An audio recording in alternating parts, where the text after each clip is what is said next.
Hello, welcome.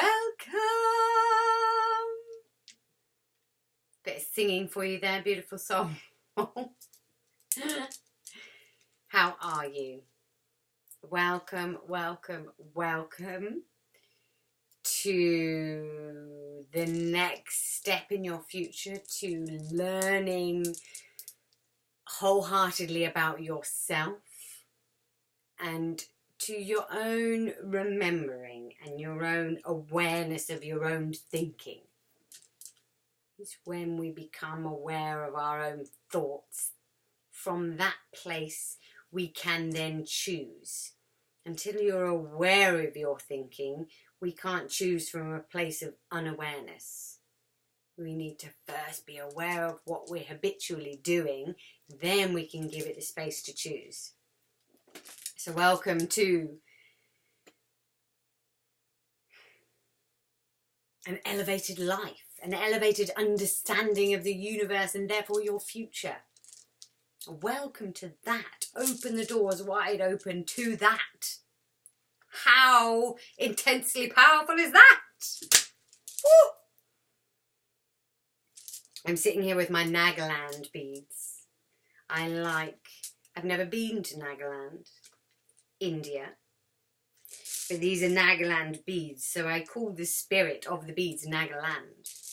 And it sounds like Never Neverland, my Nagaland.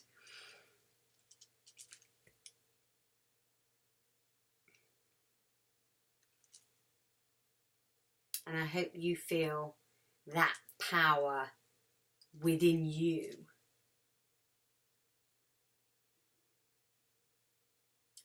I'll continue. For this introduction, the title is Let Yourself Go to Let Yourself Grow.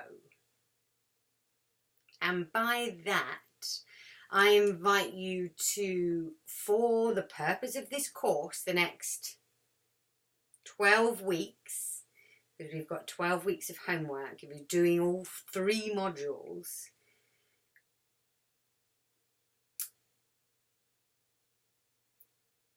is to play with dropping everything you think you know. For the purpose of being an open book, for the purpose of learning. We all think we're right. Because we wouldn't go around purposefully doing things that we thought were wrong, would we? But right and wrong, we get to understand, is a definition and words by which we use to describe things that we've learnt. And you'll learn going along in this that I use the words effective or ineffective instead of the words right and wrong, because they seem to be very absolute, rather than choosing what might be effective in each moment. Therefore, you can play with how you approach different situations. There is more of a choice and a flexibility to move. If something's either right or wrong, it's very stagnant. And I believe that's what blocks most people. They go around thinking that they're right all the time. Therefore, you're closed off to possibility.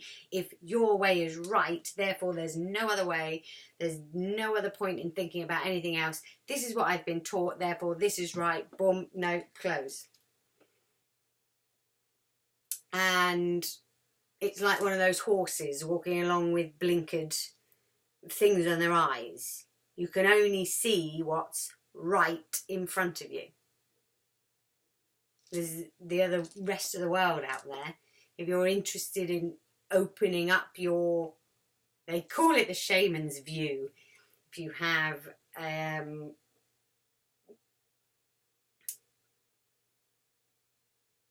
what's it called? Not standard vision. When you see right to the sides of you. I've forgotten what it's called now. I just call it normal vision rather than tunnelled vision. Not panoramic either. That's when you use the phone. It will come to me. But you know the metaphor that I'm using to have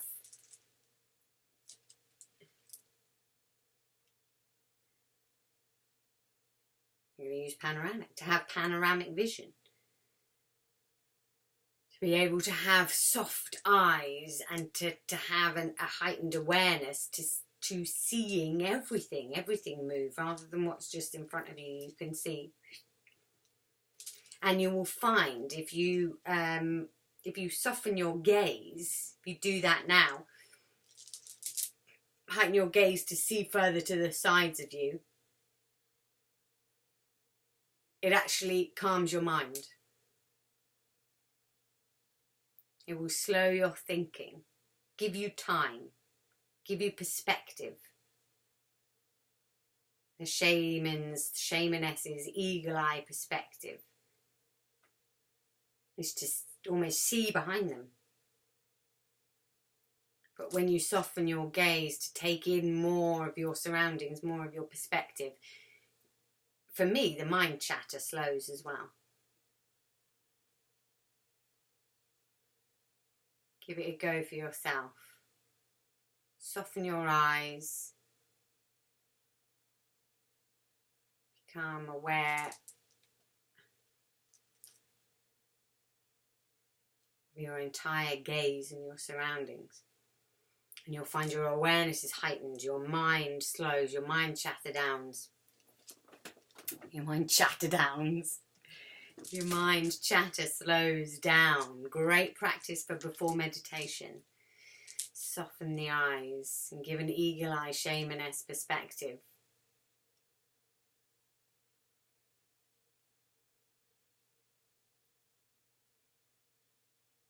Nice. So, the invitation is notice when you think you're doing something right. Okay, what are your beliefs and patterns around what is right? What is the right way to approach things? Because we've all got instilled, learnt beliefs about what is right. And it's the reason why perhaps we're blaming other people. We blame somebody else because they don't fit into our mould and perception of what is right. Or somebody else causes something to go wrong, in your opinion. Therefore, you blame them. Oh, it's because of them that this has gone wrong.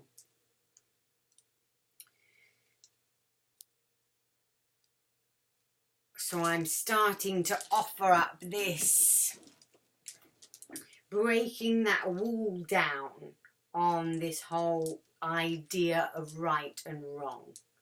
Just for the purpose of these weeks, for the purpose of your learning, for the purpose of your expansion. Just observe your beliefs on what is right. And being right gives us as humans the illusion of being in control. I want to get things right. I want to control. I want to do things in a certain order, and that. Now it's right. I've got it right. I'm in control. That's my version of how things should be. Therefore, that's right. Therefore, if I do it that way, I'm in control.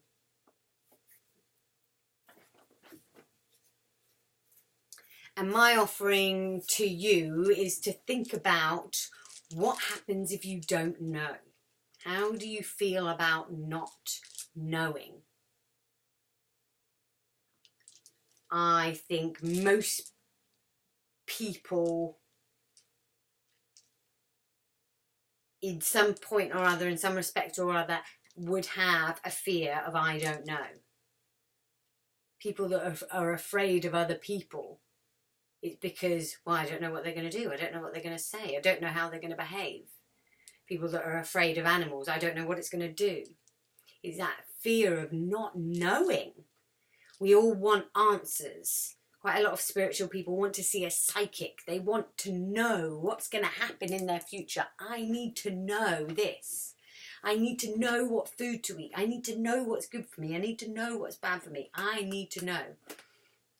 And we do. We have a thirst for knowledge, a thirst for knowing. But the wall that I want to break down is the illusion that the knowledge gives you control. The ego thinks that it's in control when we think we know. That's the reason it's quite challenging for us to step into the realms of, I don't know. I don't know what's going to happen when we're going to do this. To experience what will happen. And some people might say that's a leap of faith. Or stepping out into, oh, I don't know. What is going to happen? And because you don't know, it's scary. It's a scary thought. Is it 50% excitement and 50% fear? That I don't know. How afraid are you of what you don't know? People have it in all different levels. When I first came across this, I was totally afraid of physical places that I'd never been before. Like, literally, if I hadn't been there, I was afraid because I didn't know the area. I didn't know where things were. And when I realised that, I went, wow, I could choose to be excited about exploring the new place rather than afraid of not knowing what's behind that corner. My mind gets the choice to be afraid about turning the corner or to be excited about seeing what's there. There's no point being afraid about what's on the other end of the corner all the way up the alleyway and therefore not appreciating the alleyway until you get to the end and realise it's fine and you go, oh, I just wasted half an hour creeping up there really afraid. It was actually all fine. Or decide in the first place, even though I don't know what's at the other end of the corner, I'm going to enjoy the time until I'm right there and know that if I get there and there is, I'll know then what to do and trust that then I know what to do. Because the reality is, whenever we are in a high stakes situation, if you've ever been in a car crash, if you've ever had a serious accident, we find as humans that time slows down and we put our foot on that brake quicker than we can think about it. If you're in an accident, you would run out into the road and you would save that child, or you would do something. You hear all these stories about being superhuman in those times of need, because when we are in those high stakes situations, we do know what to do. If you've ever experienced that intense fear, I've broken my back. I had a back break accident and that was one of those times. And I broke my back and for some reason I knew exactly what to do. Without panicking, without being afraid. It was one of those times where it was so much pain that you don't even feel the pain. It's that excruciating that at the time it doesn't hurt. It's only when the 6 months afterwards, when your body is healing and getting better, does the pain start to kick in, because your body is telling you, no, that's too much. Oh, just, no, don't lift. Oh, be careful. At the time of the accident, it is that, I suppose, that intense pain that you don't feel the pain. You don't freak out. Everything is calm. And we forget that in those situations where our mind is being afraid for us, instead of going, well, if it's really that bad, I'll deal with it at the time because I'll know exactly what to do when I get there.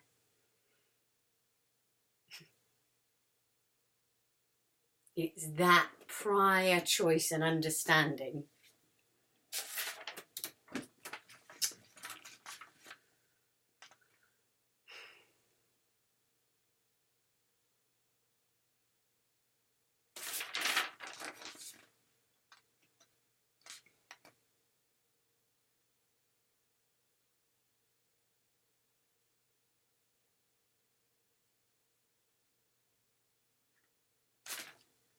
Beautiful. I'm pretty sure that was everything I wanted to cover on my sheet.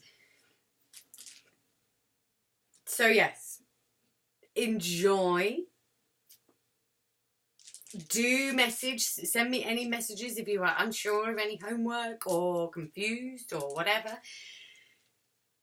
But for the purpose of these modules, of these exercises, just notice when you're hindering yourself because you think you already know, or you think you've got it right, or I'm already doing it right.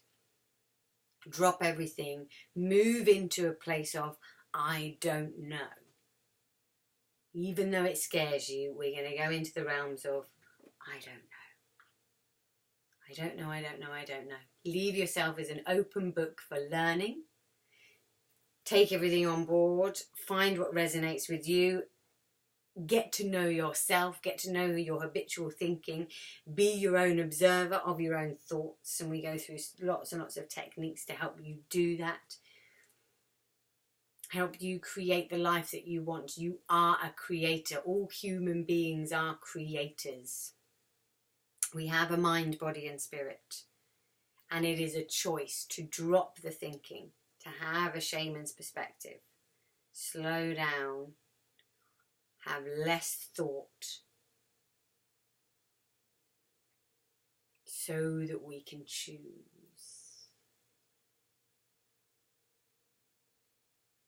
Welcome, welcome, and above all, enjoy. Swim in your wins, celebrate yourself, celebrate you for stepping into this work, celebrate you for evolving and upping your knowledge, celebrate you for understanding you, wanting to get to know your brain, your mind, your thoughts, and have fun doing it. Have fun, play, move, step into I don't knows. Go to places that you've never been before with excitement and with fear. All my love. Mwah. Oopi chai, oopi chai, oopi chai.